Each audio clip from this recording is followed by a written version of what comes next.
Bonjour et bienvenue dans cette vidéo sur le sujet du ministère non payé et de la non-professionnalisation du clergé.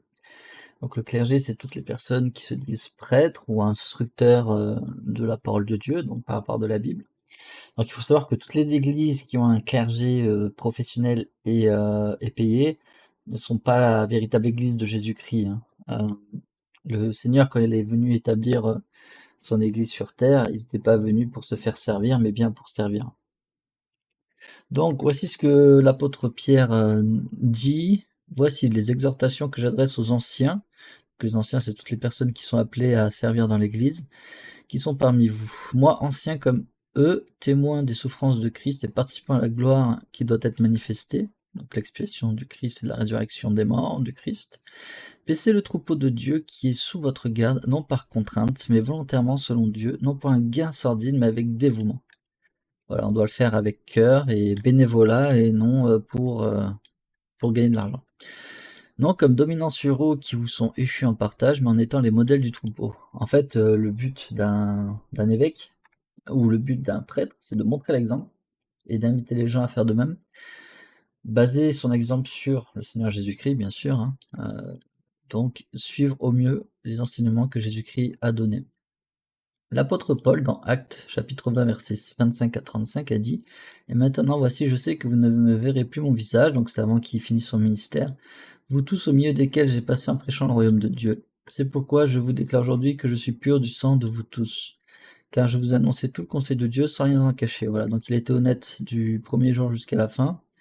Il a accompli son ministère, il savait qu'il allait mourir, et du coup il a dit qu'il était pur du sang des péchés de cette génération, donc la génération dans laquelle il vivait, bien sûr, hein.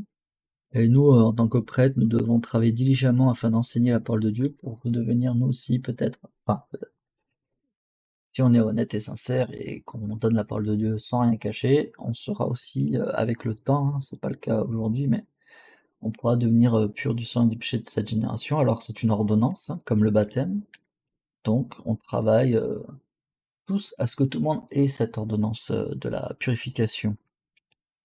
On appelle ça l'ordonnance de la confirmation. Prenez donc garde à vous-même et en fait l'ordonnance de la confirmation, c'est rien c'est lorsque Jésus-Christ avait les pieds de ses apôtres, lorsqu'il avait les pieds de Pierre dans le Nouveau Testament. C'est cette ordonnance qui nous confirme qu'on est pur du sang et des péchés de cette génération. Et pour obtenir cette ordonnance, il faut d'abord passer sur toutes les ordonnances avant ça. Je vous ai aidé, je vous ai fait un dessin des ordonnances.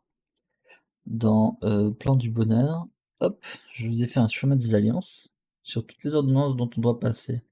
Donc le baptême d'eau par immersion, le baptême de feu, donc par l'imposition des mains, le don du Saint-Esprit, l'obéissance, l'attendance régulière à l'église, le service dans l'église, la préparation aux ordonnances du temple, recevoir son ordonnance, on appelle ça l'initiation, ensuite recevoir la dotation. C'est lorsque Jésus-Christ disait à Pierre, restez à Jérusalem et vous serez doté du pouvoir d'en haut.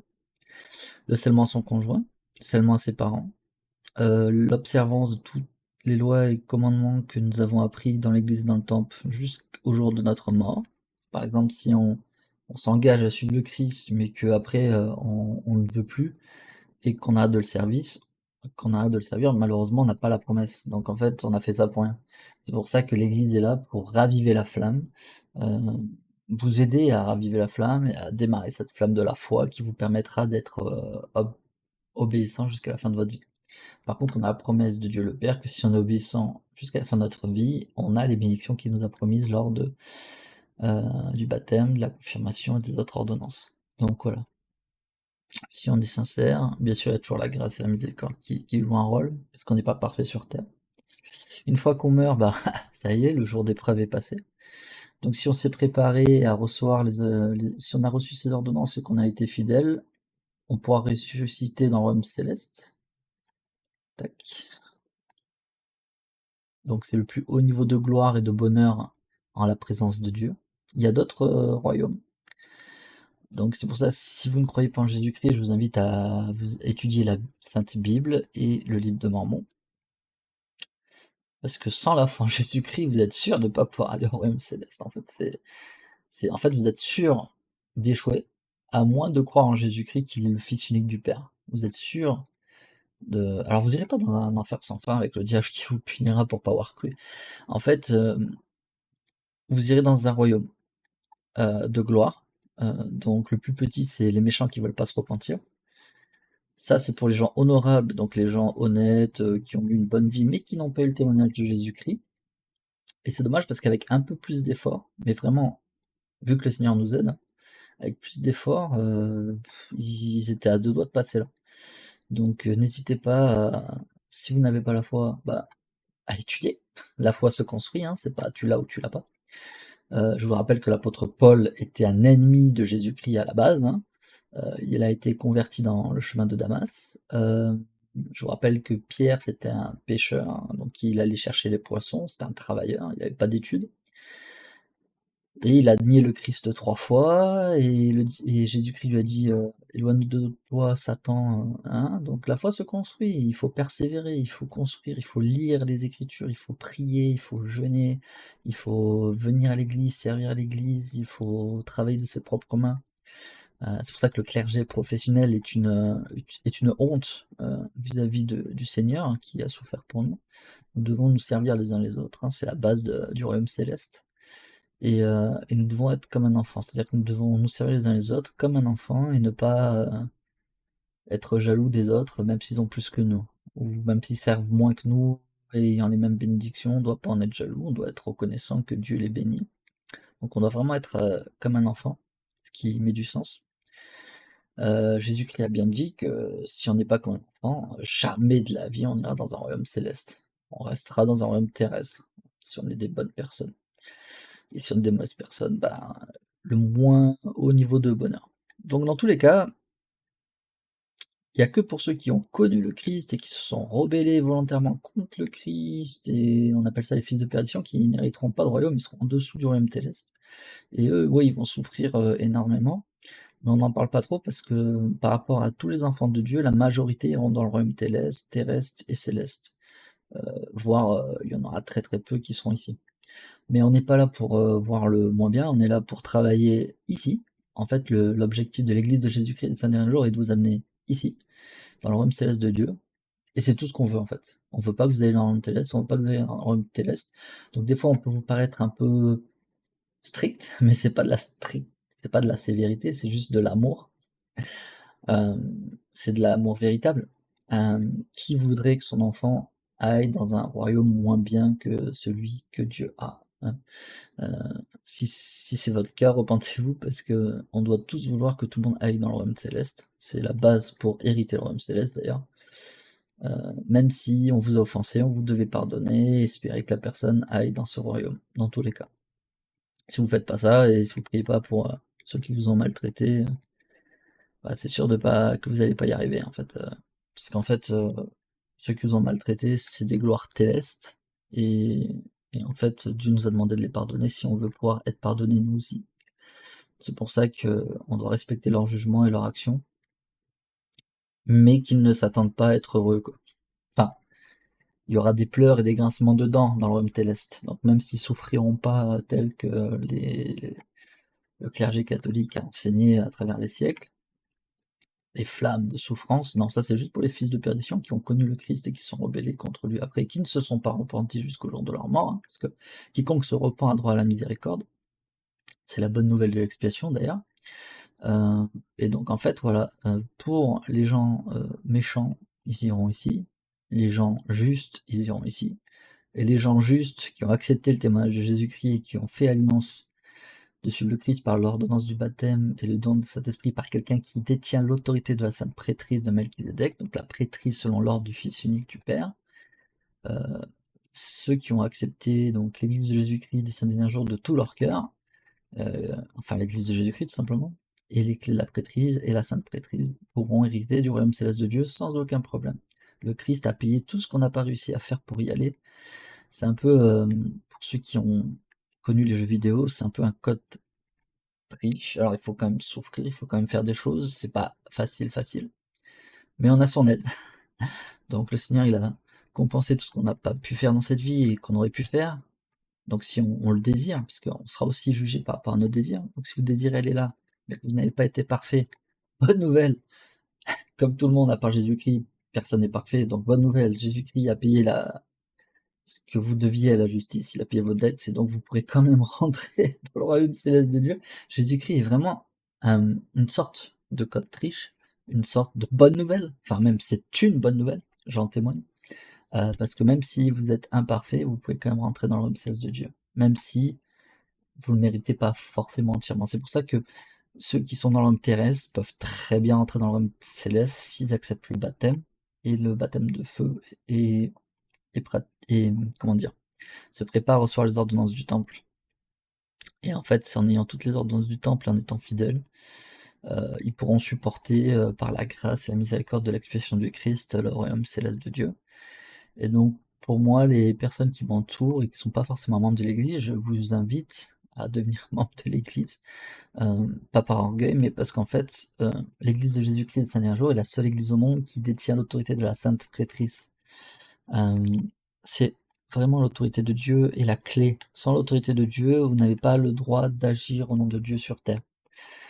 Et à chaque dispensation, Dieu a envoyé des prophètes, a rétabli son autorité. Voilà. L'autorité de la Sainte Prêtrise, c'est l'autorité et le pouvoir que Dieu donne à l'homme afin de pouvoir agir en toutes choses pour le salut et l'exaltation de l'homme. Beaucoup d'églises, même il n'y en a qu'une seule qui a l'église, n'ont pas la prêtrise pour accomplir les ordonnances de salut comme le baptême par exemple. Le baptême est valable aux yeux de Dieu seulement si la personne détient la prêtrise selon l'ordre du Fils unique de Dieu ou communément appelé prêtrise de Melchizedek.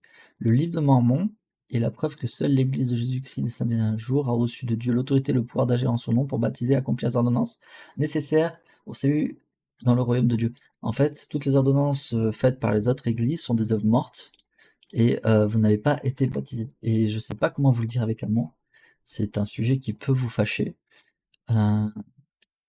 Mais effectivement, sans l'autorité de la prêtrise, ce sont des œuvres mortes.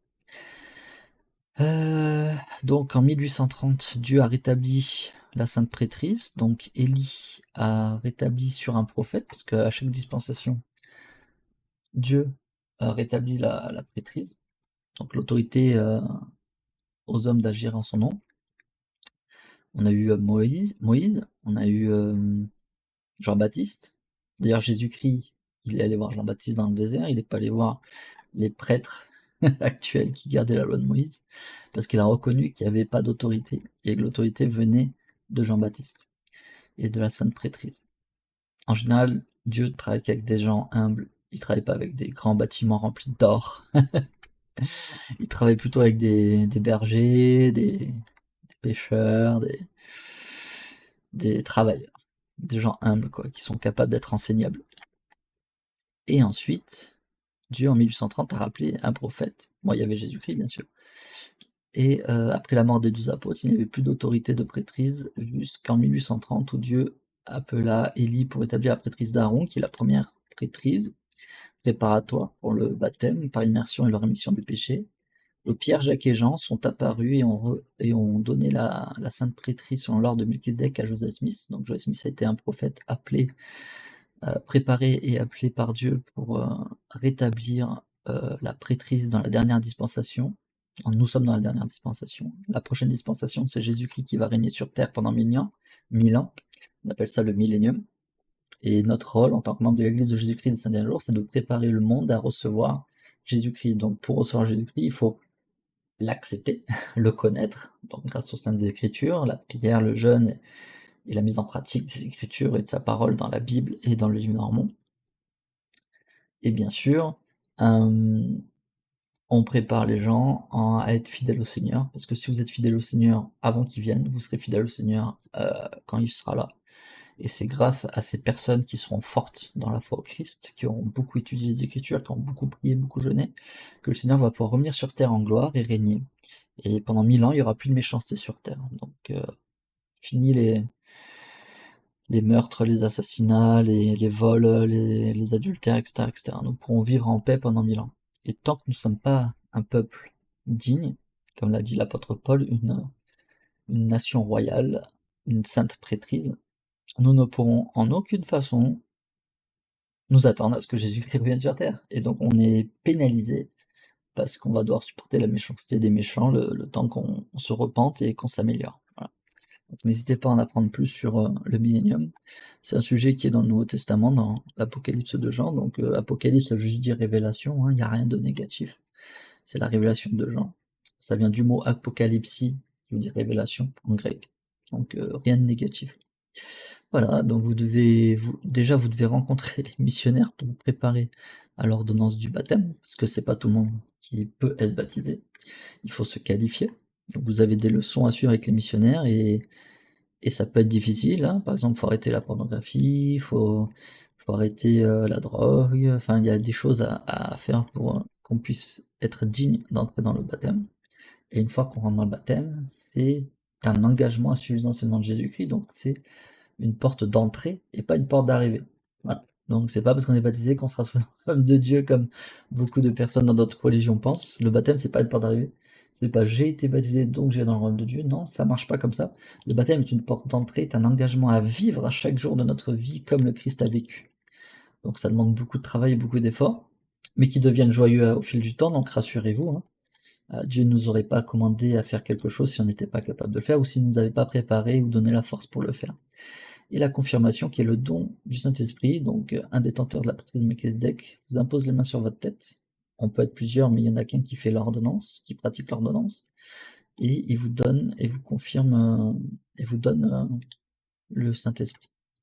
Et le Saint-Esprit sera effectivement dans votre vie si vous en êtes digne.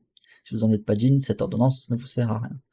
C'est grâce au Saint-Esprit, qu'en obéissant réellement dans votre vie de tous les jours, que vous pouvez être sanctifié au point de devenir comme Jésus-Christ, et à ce moment-là, le Seigneur pourra revenir sur terre. Et on pourra vivre 1000 ans de paix et de bonheur, et on pourra enseigner et apprendre directement du Maître de Jésus-Christ. Voilà, voilà. Donc voici pour notre première vidéo, pour ma première vidéo. Il faut travailler à son salut, hein, le salut est une question individuelle.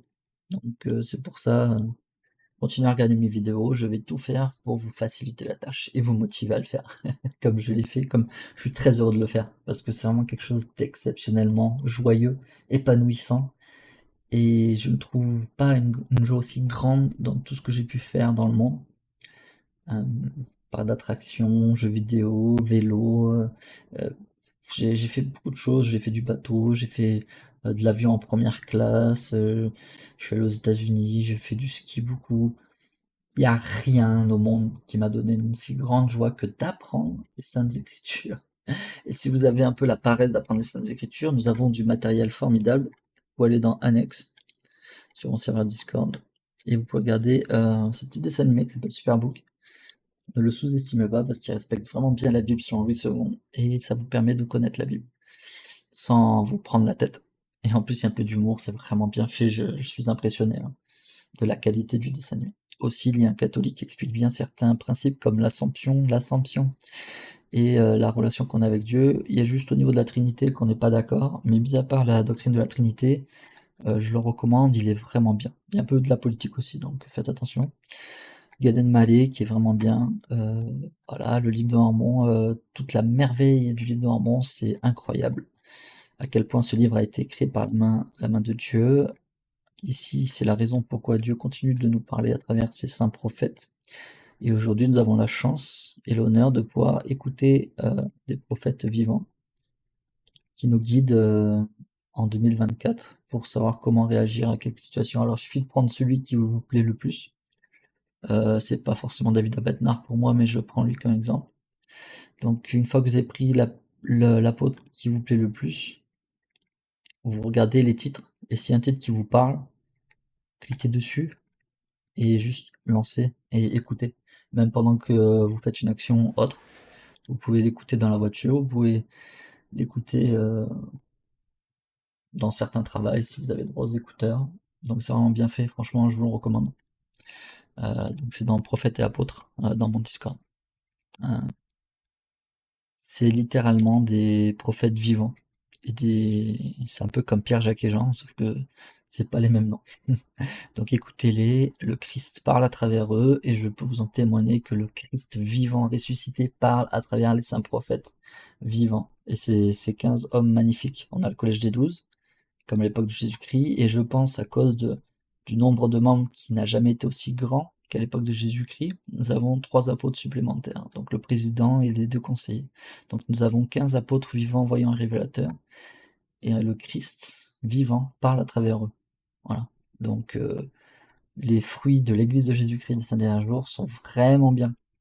À l'époque du Covid, le prophète avait conseillé de se faire vacciner. Le prophète conseille pour 2024, 2025, 2026. Pour aujourd'hui, pas pour hier, pas pour demain. Si ce n'est qu'il nous dit de faire des petites économies et des réserves de nourriture au cas où il y a un problème. Ce qui a aidé beaucoup de membres d'ailleurs. J'ai le témoignage, j'ai pu voir que beaucoup de membres ont été aidés grâce à ce conseil dans des périodes difficiles. Donc vraiment des personnes inspirées par le Seigneur vrai et vivant. Voilà. Et je vous témoigne de ces choses avec beaucoup de joie au nom de Jésus-Christ. Amen.